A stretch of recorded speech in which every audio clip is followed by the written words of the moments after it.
Hello, all you fine feathered ladies and gentlemen. We are back. It's another episode of League Unlock. Eric and Mark here with you guys, and playoff action. We're right into it. You don't need to stall for topics or content. Playoffs are coming fast and furious, and luckily, Mark is in a good mood after the games this morning.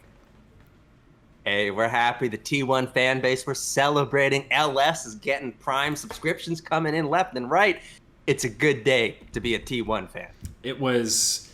I think there was a little bit of anxiety coming into this match because it's always round one of playoffs. Obviously, the road to Worlds gets a whole lot more difficult if T1 loses this series, but they absolutely showed up on the day where we had some drama leading up to it because you had this video of the Live Sandbox players, everybody except for Effort. He wouldn't do his ex-teammate dirty like this. Watching Faker at 2017 Worlds, where he's crying after they lose to Samsung, and they were kind of yucking it up, laughing about that.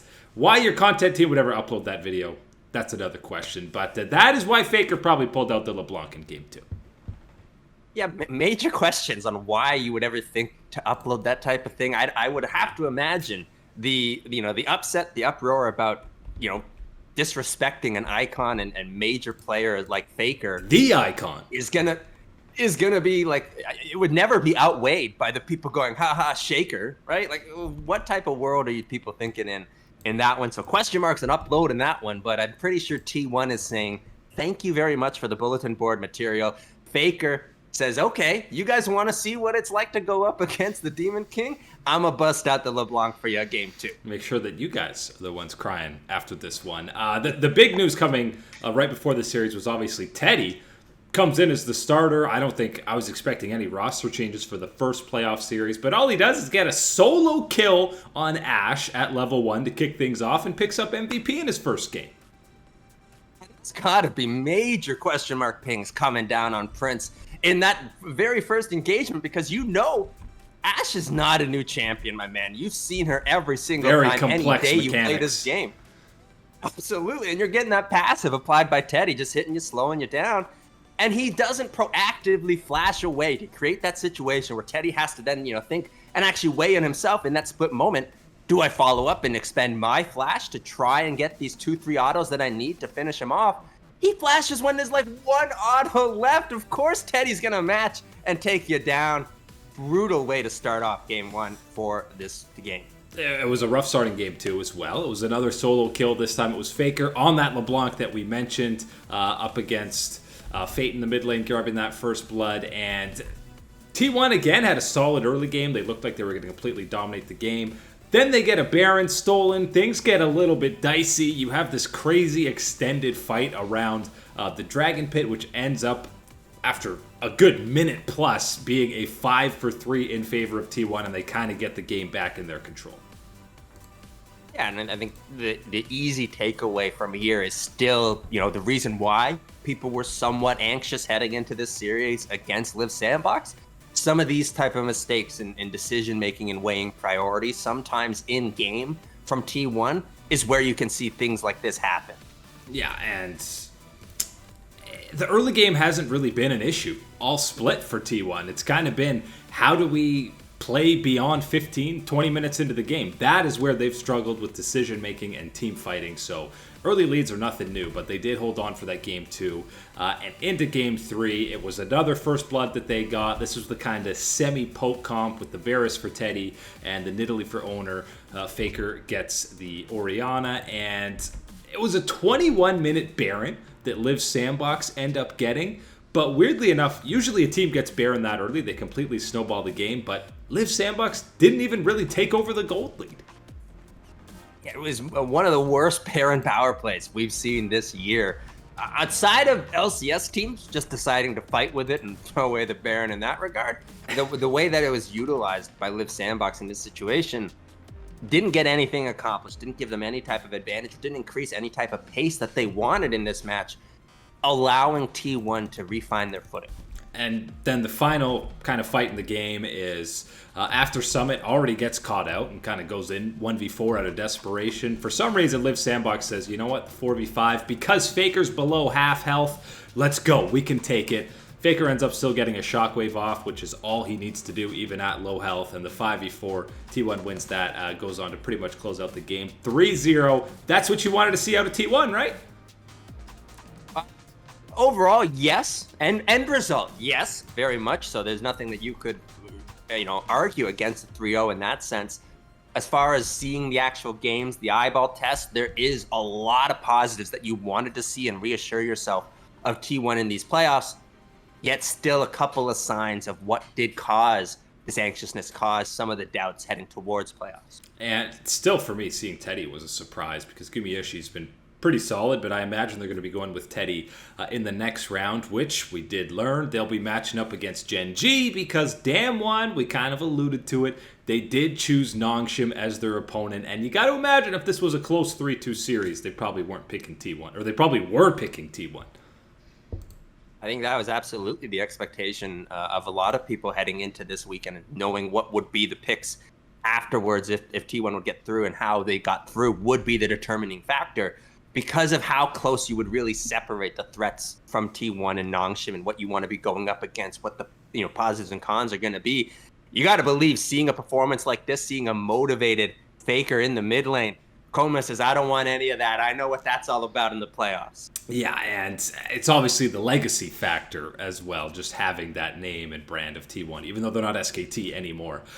So Damwon, we already know, has clinched Worlds. T1, basically, there's a bunch of different scenarios. If they win against Gen G, they've basically clinched a spot at Worlds, and obviously Nongshim similar. Gen G has tons of points from finishing second. It's harder for T1 to... I don't think they can get there off of championship points fully, but if you get to the final round of the regionals, you're guaranteed at worst a 4th seed. Yeah, it looks good, is the chances, especially with T1, and increased very much so by taking care of business in this playoff series, making sure it's going to be Liv Sandbox facing off against Hanwha Life in that first round of the regionals. The T1 Gen G series, it's a rematch from Spring in the same round. Everyone saw the momentum from T1, ends up Gen G clapping them 3-0. I have a little more confidence in T1 after this series. I don't have much confidence in Gen G. So again, I feel like it should be T1 that wins. Hey, I'm the T1 fan, so I'm going to be saying T1, but I want to explain that, yes, when you looked at what it was from the spring split, and when everyone, again, still the expectation was T1 to take it to Gen G, absolutely rolled by the Gen G crew. Yes, this summer has been very different as far as your expectations and where I feel about T1 after this Liv Sandbox series. I'm feeling better about them than I did ever really during spring, and I'm feeling worse about Gen G than I think I ever really did in spring, given that, the severity of the slump and how relatively recent that slump was in the summer split. Yeah, and the T1 Gen G matchup, the rivalry, something we're very familiar with going back to when Clid was still on T1. So excited to see another chapter in that, and nobody should be sleeping on Nongshim in that Damwon matchup. Yes, Damwon probably still maybe going to be the favorites, but I'm not convinced that they're going to completely destroy Nongshim. I think Nongshim could absolutely win that series. Both of those get going this weekend. Fun time in the LCK. Okay, that was your warm-up. We needed to ease into things before we get into this LPL series. That was LNG versus RNG. We know LNG already taken down Suning, survived a near reverse sweep, took down top eSports, some favorites to go to Worlds. Now they get the defending champions and the champions from MSI. And game one, it looks like RNG is back on track. They got a 6K gold lead. Everything's going their way. And then a couple throws at Baron. One big team fight, LNG just steals the game. They show that they don't need a big window of opportunity. They just need them to take advantage of it, execute on it, and that is exactly what all 5 members of LNG did in that team fight. You're right to say that. The advantage is picked up early from RNG. I mean, a lot of people knowing that still, yes, this is a series, it's going to go on. You were starting to panic, realizing, oh man, this LPL series might totally flame out. We're not going to get any type of real excitement or fights.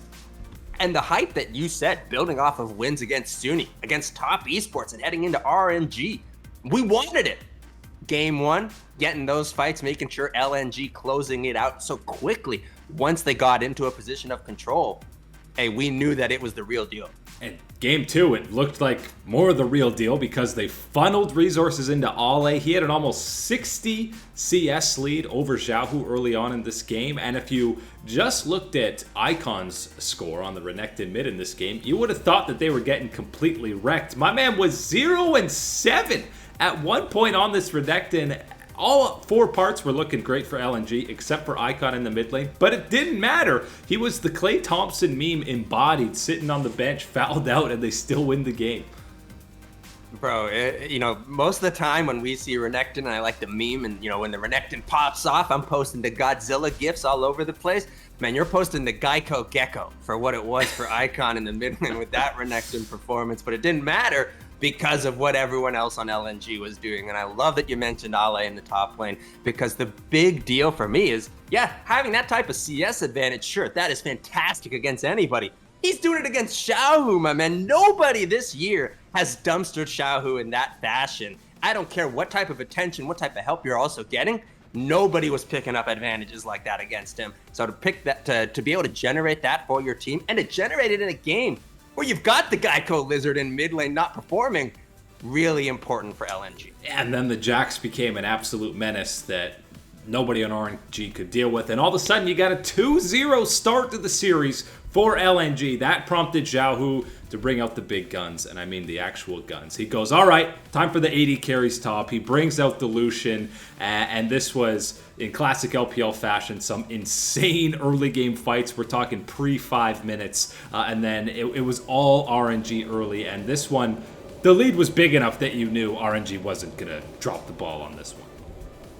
And you almost want to criticize LNG for that, in the sense of saying, that RNG backs to the wall. They're going to be coming out as hard as possible to generate what they want, to get those advantages early and snowball. And especially picking the Lucian up for your boy Xiaohu, getting double guns, not just picking up one gun for this game, getting 2 guns to try and take down the LNG squad. Needed it. And yes, to engage and meet them in those fights, to say, we'll take you on.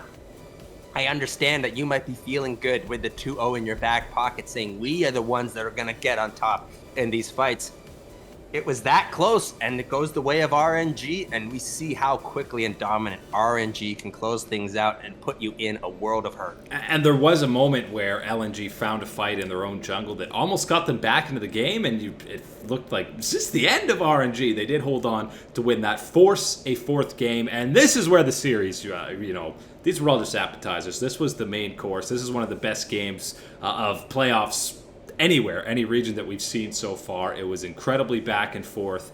You had Gala on the Ezreal, and we saw it in spring against FPX, these insane team fighting mechanics on the Kai'Sa. Today, it was the Ezreal that, stole some of these, stole this game back in the favor of RNG, because Tarzan was so good on the Lee Sin this entire series. LNG and Tarzan, yes, they were so good so early in this crucial game 4, and didn't matter because of what RNG was able to do. As you said, Gala finding, dancing all around the team fights, making sure staying alive. At a certain point, the Ezreal Q, the poke damage, launching bombs at the team the way it felt like it, and you had a Ziggs on the other side, and you felt like every time Ezreal's throwing a Q, it looks like almost like a Ziggs R coming through on the other side.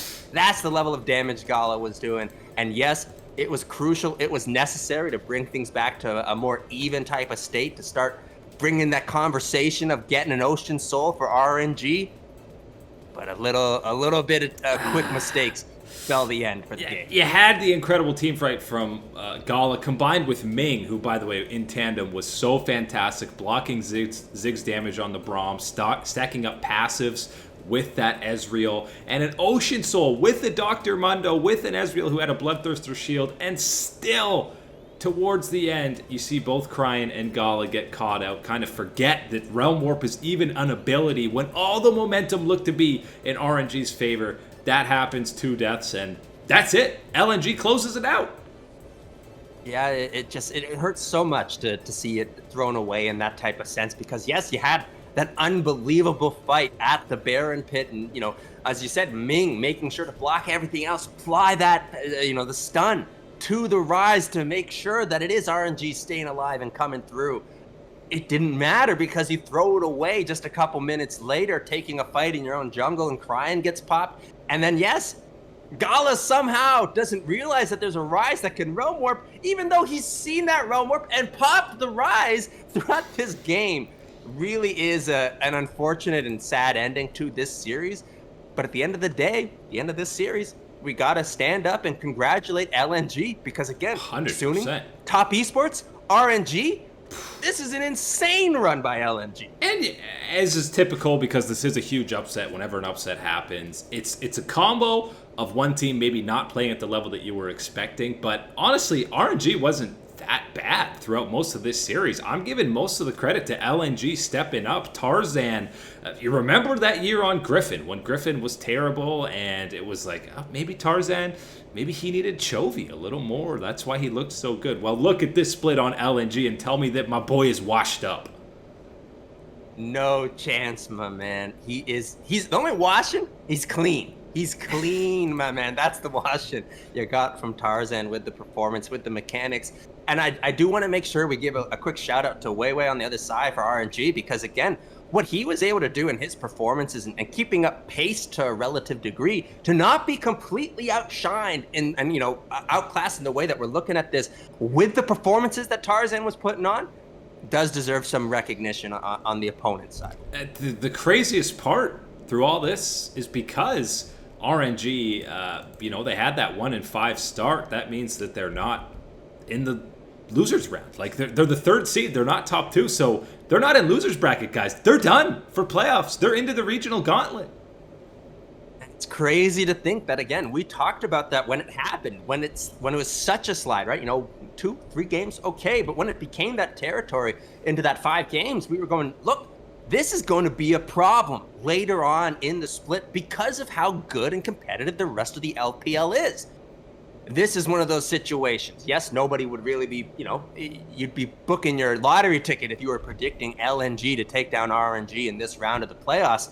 But still, you had to know that this is a relative possibility given the LPL, and to not be in a position where your mistake is not as costly and you go down to lower bracket really is the unfortunate consequences of the slow start to the summer split. And for LNG, believe it or not, it gets harder after RNG because now they're going up against FPX.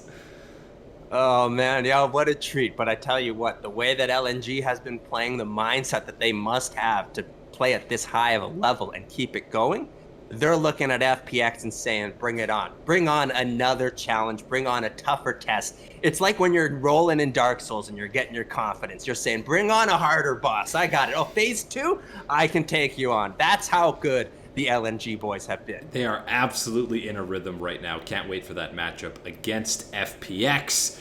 We got plenty of other playoff matches that are going this weekend or even starting even sooner, like EG versus Cloud9, and this is some of my favorite time of the year for games because these series have such huge implications for Worlds. EG versus C9, the loser, that's it. You're not going to Worlds. This is loser bracket now, final round action. For me, the matchup, of course, we're looking is mid lane, Jizuke versus Perks. It's unbelievable the amount of pressure that is on this lower bracket match. When again, yes, you consider that it is this is it. This is the last chance to make sure that you are staying alive and going to Worlds. You realize the history of this type of thing, and obviously on the EG side, it's all positive, trying to make sure, trying to get that berth. You know, players like Jizuke and Impact trying to go back to these world events. But on the Cloud9 side, you need to get redemption for last year. You didn't go to this event, losing to TSM. You can't have that happen. There's more again. Pressure on Cloud9, 100%.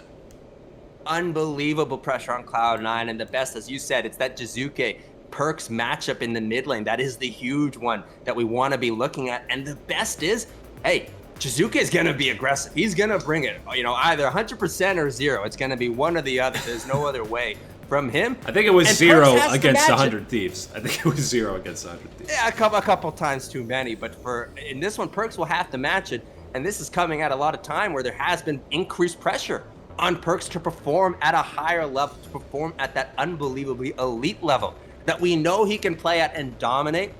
going to be necessary if Cloud9 wants to keep the world's hopes alive. We haven't seen the playoff buff Luka the Bazooka yet in the summer split, and now, I mean, this is the last chance for it to pop off for them. 4-1 EG with the regular season head-to-head against Cloud9, but we know how well that paid off for TSM against Team Liquid. So regular season isn't the end-all, be-all, but this is going to be a fun one. Obviously, TSM versus Immortals. You're a lot happier to be TSM and have Immortals as your matchup as opposed to EG or Cloud9. Waiting for that until the next round. Over in EU, it's the similar. You're not qualifying for Worlds yet, but you're advancing to that next round against the winners, and that is Misfits versus Fnatic.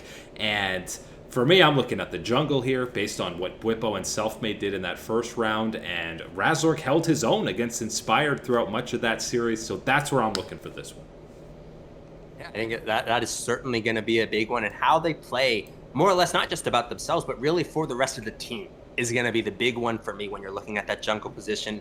You know, it's different than looking at someone like Tarzan and you're going, oh, he's going to individually dominate and be a difference maker. And then there's other things you can add to it when you're talking about what Bwipo can bring. And the X factor, as you were referencing, and what it was in that past series against Selfmade and Vitality, is how he was able to play with the rest of the team. And that decision making is going to be big. And the other one for me that I'm, again, a lot of attention is always going to be on Adam in the top side, because how he works with Bwipo and with the rest of the team is so vital. On the other side is Here It has been an individual player that has found success and found ways to apply pressure for Misfits. Gonna be an important one in this series. Yeah, and remember the week one when these guys met, it was 2 quadra kills in one game for VTO on the Akali. So obviously the VTO Niski matchup, also one to keep an eye out for. I still feel like Misfits should be slight favorites in this one, and I actually think they ruined the script of the Fnatic versus G2 final spot for Worlds. You know what? I would actually like to see that. I think just getting that little switch up would be nice. As far as prediction, I think it's going to be close, my man. I'm predicting a Silver Scrapes type of situation for this series. We're going to get the full run through. It's going to be a fun day for the LEC. And for that, because we didn't pick the EG versus C9, I think it's tragedy for Cloud9 fans. I think EG still looked much better over the last 2 months in the LCS, whether it's contracts or Svenskeren, a combo of both of them. Danny's riding high right now. I think EG is advancing. My heart says EG, but I'm a roll with the thought process, and I know that's counterintuitive for NA. But I'm going to roll with the brain, and I'm going to go with Cloud9 and Perks. And, again, I need to see. I don't want any Scuttle Crab shenanigans. I want to see MVP-level Blabber on the stage. They should just do scrims that's just for Scuttle. And, like, Blabber, do you contest this one? That's what we're testing you here. Do you contest? No. The answer is no. You don't contest this Scuttle. Oh, my Lord. Yeah, look, I want to see that, and I think that's going to be an important thing. But of course, can't be forgetting about my boy, the most improved player this split, the Fudge Factor in the top lane for Cloud9. Absolutely been the most consistent for them. The problem is he's going up against Mr. Consistent in Impact. But yeah, either of these squads, you're not booking your ticket to Worlds with either of these playoff series wins. You're just advancing to that next round. G2 awaiting the winner, and TSM versus Immortals. Again, assuming TSM's going to win that, but I don't assume anything with them when playoffs come around. But that is it today for League Unlock. Eric and Mark here with you guys. Thanks for hanging out with us. We'll catch you guys and gals on the Flippity Flip.